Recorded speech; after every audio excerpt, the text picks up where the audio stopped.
Hi friends, 1000 में मेरी बहन का आने वाला एपिसोड बहुत इंटरेस्टिंग होने वाला है, जिसमें जेविका बीजी से पूछने लगती, बीजी आप ठीक तो है ना, या फिर कहीं मानवी की रिपोर्ट में तो कोई प्रॉब्लम तो नहीं है ना। और घबराने लगती है और पूछने लगती बोलिए ना बीजी, मगर बीजी चुपचाप होती है। उधर विराट भी मानवी को हर्ट करने लगता है, तो भी मानवी कहने लगती विराट तुम मुझे हर्ट कर रहे हो। ये देख करके विराट मानवी का हाथ छोड़ देता है और उसे सॉरी कहने लगता है और कहने लगता है मुझे तुम्हें हर्ट करने का कोई इरादा नहीं था मानवी। मानवी उससे कहने लगती मुझे कोई झंडा नहीं गाड़ना था, मैं तो बस ट्राई कर रही थी कि अगर दो लोग एक दूसरे से प्यार करते हैं तो बस मैं उन दोनों को, लेकिन मेरी खुद की लाइफ इतनी उल्टी है कि जब भी कुछ अच्छा करने जाती हूँ ना तो सब कुछ उल्टा हो जाता है विराट, और मुझे तुम्हें हर्ट करने का कोई इरादा नहीं था। विराट भी कहने लगता है नहीं मानवी, इसमें तुम्हारी कोई गलती नहीं, तो ऋषिकेश की एक भोली भाली लड़की है और उसने तुमसे प्यार से कह दिया होगा तो तुम उसके बहकावे में आ गए, लेकिन इस बार मैं उसके बहकावे में नहीं आऊंगा। यह सुनकर के मानवी भी उसे घर चलने के लिए कहने लगती है और दोनों घर आ जाते हैं। बीजी रो रही होती तभी जेविका पूछने लगती क्या हुआ बीजी। बीजी जेविका को बताने वाली होती है तभी वहां पर मानवी आ जाती है और मानवी को देख करके बीजी चुप हो जाती है और मानवी को देखने लगती है। मानवी भी दौड़ करके बीजी के गले लग जाती है, मगर बीजी बहुत परेशान होती है। मदर और बीजी मानवी से अपने आंसू छिपा रहे होते हैं। मानवी कहने लगती बीजी बड़ेरा खानदान में किसी ने मेरी शिकायत की है क्या, जो आप मुझे यहाँ पर डांटने आ गई। बीजी भी कहने लगती है अगर किसी भी परिवार ने तेरी शिकायत की होती ना तब भी मैं तुझे नहीं डांटती, और उसे आशीर्वाद देने लगती कि जीती रहे बेटा, मेरी उम्र भी तुझे लग जाए। ये सुनकर के मानवी कहने लगती नहीं बीजी, मुझे 100 साल नहीं जीना है, छोटी जिंदगी जियो लेकिन ऐश करके जियो। तभी बीजी मानवी को डांटने लगती है और कहने लगती चुप। जेविका भी उसे डांटने लगती है और कहने लगती चुप कर, कुछ भी बोलने लग जाती है। तभी मानवी कहने लगती है अच्छा बस सब छोड़ो, आपको मेरी बहुत याद आ रही थी ना, आप मुझे बहुत मिस कर रही थी ना, इसलिए आप मुझसे मिलने चली आई ना। जेविका कहने लगती क्या मुझे मिस नहीं कर रही थी बीजी, और दोनों आपस में लड़ने लग जाती है। लेकिन जेविका चाचा जी और बीजी को परेशान देख करके कुछ समझ रही होती है। कहने लगती है अच्छा चल तुझे ज्यादा मिस कर रहे थे बस। उधर डब्बू भी मार्केट में सब्जी लेने जाता है, वाले चाचा जी भी डब्बू को अपने ठेले पर खड़े करके चले जाते हैं। कहने लगते मैं अभी नींबू लेकर के आता हूँ। अभी वहाँ पर डब्बू को एक लड़की दिखाई देती है और वह लड़की को देख करके खुश होने लगता है और डब्बू अपने बाल ठीक करने लगता है। तभी वो लड़की डब्बू के पास सब्जी वाला समझ करके सब्जी लेने आ जाती है और उससे पूछने लगती है ये सब्जी ताजी तो है ना।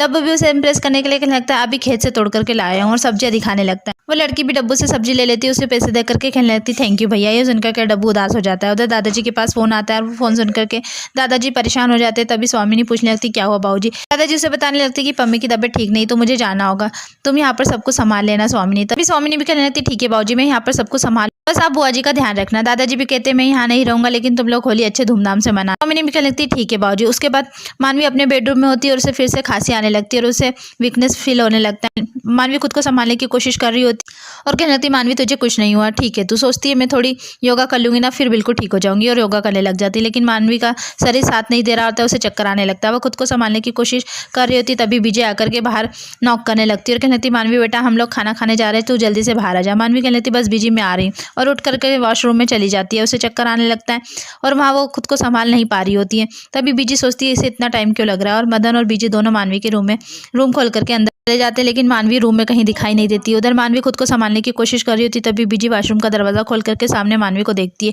इतने में मानवी अपने को संभालते हुए बीजी को देख करके मुस्कुराने लगती है। तभी मानवी के हाथों पर बीजी को निशान दिखाई देने लगते हैं। मानवी उन निशानों को बीजी से छुपाने की कोशिश करती है, मगर बीजी उसका दुपट्टा हटा करके उसके हाथों पर निशान देख करके चौंक जाती है और उसे डॉक्टर मनन की कही हुई बात याद आने लगती है कि बीजी मानवी की बीमारी में कुछ सिम्टम्स दिखाई दे सकते हैं, कुछ निशान। बीजी मानवी के हाथों पर वह निशान देख करके चौंक कर मानवी से पूछने लगती है ये सब कैसे हुआ। मानवी भी कहने लगती पता नहीं बीजी ये सब कैसे हुआ, कहाँ से आए ये निशान। हो सकता है कि मैं इधर उधर उछलती कूदती रहती हूँ ना, हो सकता है मैं दीवार से लड़खड़ाते हुए टकरा गई होगी और लग गई होगी मुझे। तभी जेविका भी वहाँ पर आ जाती है और पूछने लगती क्या हुआ आप लोग यहाँ पर। तभी मानवी कहने लगती कुछ नहीं दी, बस बीजी तो ऐसी ही जरा सी बात पर घबरा जाती है। तो अभी वहाँ पर सर्वेंट आकर के मानवी से कहने लगता मानवी दी आपको बुआ जी बुला रही है। उसके बाद मानवी स्वामिनी बुआ से मिलने चली जाती। मानवी भी जाते जाते सोचने लगती मानवी तुझे कुछ करना होगा, तूने तो 3 दिन का समय मांगा था स्वामिनी बुआ से, और विराट तो 3 कदम दूर चला जा रहा है माया से, कुछ करना होगा मानवी, वरना तेरा इंप्रेशन बुआ जी के सामने कहीं डाउन न हो जाए। तभी मानवी स्वामिनी के पास डरते हुए जाती है और कहने लगती बुआ जी आप फिक्र मत कीजिए, मैं विराट और माया को मिलाने की पूरी कोशिश कर रही हूँ। तभी स्वामिनी कहती हमने तुम्हें इसलिए नहीं बुलाया मानवी, हमने तो इसलिए बुलाया है कि कुछ दिनों में होली आने वाली है, तो हम सोच रहे थे कि होली बहुत अच्छे से सेलिब्रेट करेंगे, तो क्यों ना हम होली में माया को भी इन्वाइट कर ले। मानवी भी कहने लगती है तो बहुत ही अच्छा आइडिया है बुआ जी, देखना इस होली में हम सब कुछ ऐसा करेंगे कि वह विश्वामित्र विराट है ना माया के ऊपर लट्टू हो जाए। उसके बाद मानवी किचन में जाकर के सोचने लगती है ऐसा क्या किया जाए जो विराट मान जाए, और सोचती है कि क्यों ना मानवी कॉफ़ी पीते पीते सोचा जाए, और कॉफ़ी बनाने लगती है। मगर कॉफ़ी मशीन में उसे कॉफ़ी नहीं बन रही होती। तभी वहाँ पर विराट आ जाता है और उसे हटा करके कहने लगता है हटो मैं सिखाता हूँ, और मानवी को कॉफ़ी बनाना सिखाने लगता है। तभी मानवी भी कहने लगती है तुम मुझे 3 बार तो कॉफ़ी बनाना सिखा चुके हो ना विराट। तभी विराट कहने लगता है मगर तुम नहीं सीखी ना। तभी मानवी भी कहने लगती विराट जब तुम मुझे इतनी बार कॉफ़ी बनाना सिखा सकते हो तो उस बेचारी को तो एक मौका दे ही सकते हो ना। यह सुनकर के विराट कहने लगता मानवी किसी के दिल से खेलना और कॉफ़ी बनाने में बहुत डिफरेंस है, और मैं 100 बार तुम्हें कॉफ़ी बनाना सिखाऊंगा, लेकिन तुम एक बार बनाना सीख जाओ। लेकिन मैं उस लड़की से प्यार नहीं कर सकता जो सिर्फ एक सेल्फिश लड़की है। तभी मानवी कहने लगती है मगर विराट, जो लोग अपनी गलती मान लेते हैं ना उन्हें तो माफ़ कर देना चाहिए ना। तभी विराट कहने लगता है तू टीचर है, और मानवी को चुप करा देता है। तभी मानवी सोचने लगती है मानवी कुछ सोच, और तुझे सोचना पड़ेगा, यह तो ऐसे नहीं मानेगा। मानवी विराट से कहने लगती ठीक है, तुम ऐसे नहीं मानोगे ना तो मेरी भी जिद है कि तो जब तक तुम नहीं मानोगे ना मैं खाना नहीं खाऊंगी। विराट भी कहने लगता है देखते तुम्हारे पेट के चूहे दौड़ करके कब तक बाहर नहीं आते। मानवी कहने लगती देख लेना, मगर मैं खाना नहीं खाऊंगी। तभी वहाँ पर वीरेन आकर के मानवी से कहने लगता है देखो मानवी, मैं तुम्हारे लिए फ्रेश बाजार से मिठाई लेकर आया हूँ। मानवी फ्रेश मिठाई देख करके खुश हो जाती है और खोल करके खाने लगती है। तभी उसे विराट कहने लगता है खाओ खाओ। मानवी विराट को देख करके कहने लगती नहीं जीजू मैं नहीं खाऊंगी, और वहाँ से चली जाती है। उसके बाद विराट मानवी के सामने खाने की प्लेट लेकर के जाता है और उसके सामने उसे चिढ़ा करके खाना लगता है और कहने लगता है बहुत ही यम्मी। मानवी कहने लगती देखो विराट, मैंने कहा ना कि मैं भूख हड़ताल पर हूँ। विराट भी मानवी से कहने लगता है मानवी प्लीज़ खा लो ना, वैसे ही तुम बीमार रहती हो और बीमार पड़ जाओगी और फिर सारा ब्लेम मुझ पर डालोगी और मुझे ही तुम्हें हॉस्पिटल लेकर के जाना होगा। तभी मानवी कहने लगती जब तक मैं नहीं खाऊंगी जब तक तुम मेरी बात नहीं मान जाते, जब तक तुम माया से मिलने के लिए एग्री नहीं हो जाते। विराट कहने लगता है ठीक है तुम खा लो, मैं माया से मिल लूंगा। ये सुनकर के मानवी खुश हो जाती और दोनों मिलकर के सैंडविच खाने लगते हैं और एक दूसरे को बड़े प्यार से सैंडविच खिलाने लगते हैं। उन दोनों को इस तरह से एक दूसरे के साथ सैंडविच खाता हुआ देख करके वीरेन खुश होकर के जेविका के रूम में चाय बना करके लेकर जाता है और मुस्कुराने लगता है। तभी जेविका कहने लगती वीरेन जी आप इतना मुस्कुरा क्यों रहे हैं। तभी वीरेन कहने लगता है कि उस दिन तुम मुझ पर विश्वास नहीं कर रही थी ना। जेविका भी पूछने लगती किस बात पर। तभी वीरेन कहने लगता वही मानवी और विराट की बढ़ती नजदीकियों को लेकर के, और मेरा सिक्स सेंस कभी भी गलत नहीं होता। विराट और मानवी की दोस्ती उससे बढ़कर होती जा रही है। तभी जेविका कहने लगती नहीं वीरेन जी, मैं मानवी को अच्छी तरह से जानती हूँ, अगर ऐसा कुछ होता ना तो वो मुझे बता देती। तभी वीरेन कहने लगता देखो उसे तो खुद भी नहीं पता, उसे भी यह रियलाइज नहीं हुआ है, यह तो मुझे ऐसा लगा इसलिए मैंने तुम्हें बता दिया। जेविका मना करने लगती तभी वीरेन कहने लगता चलो ठीक है, इस बात पर लगी शर्त और दोनों एक दूसरे से शर्त लगा लेते। उधर मानवी भी होली पर किस तरह से विराट और माया को मिला सकती है इसकी प्लानिंग सोच रही होती। तभी स्वामिनी आकर के उससे पूछने लगती मानवी तुमने कुछ प्लान किया। तभी मानवी बताने लगती हाँ बुआ जी मैंने प्लान कर लिया है। आपने वह हिंदी मूवी तो देखी होगी ना, उसमें हीरोइन हीरो को मनाने के लिए उसके चारों तरफ नाच करके गाना गाने लगती है और लास्ट में हीरो भी उसके साथ डुएट लव सॉन्ग गाने लगता है। यह सुनकर के स्वामिनी भी खुश हो जाती है। इसके बाद स्वामिनी सभी को बताने लगती है कि इस बार हमने और मानवी ने मिलकर के होली की तैयारी की और इस बार हम होली के मौके पर एक खास मेहमान को भी इन्वाइट करना चाहते हैं और जो हो सकता है आगे चल करके हमारे घर का हिस्सा भी बन जाए। यह सुनकर के सभी लोग खुश होने लगते हैं। विराट भी सोचता है कि यह बुआ जी किस मेहमान की बात कर रही है, हो ना हो मानवी उस मेहमान के बारे में जरूर जानती होगी।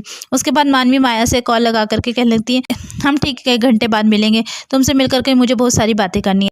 तभी बीजी और मदन मानवी के पास आ जाते हैं। मानवी माया से बाद में बात करती हूँ कह करके फ़ोन रख देती है।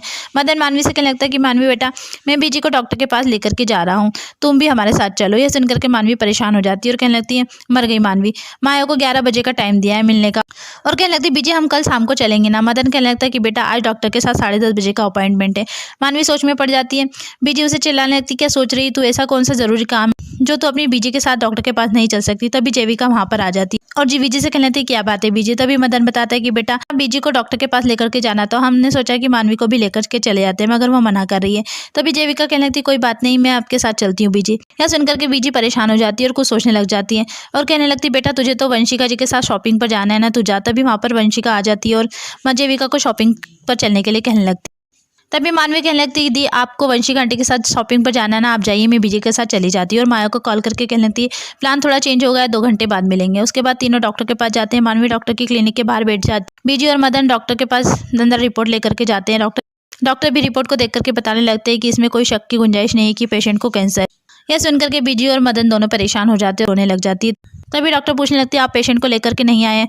मदन बताते हैं कि पेशेंट भारी बैठी है और हमने उसे यह बात नहीं बताई और डॉक्टर से रिक्वेस्ट करने लगते हैं कि प्लीज़ आप भी उसे मत बताइएगा। डॉक्टर कहने लगते लेकिन क्या मैं पेशेंट से मिल सकता हूँ। मदन मानवी को डॉक्टर के पास लेकर के आता है।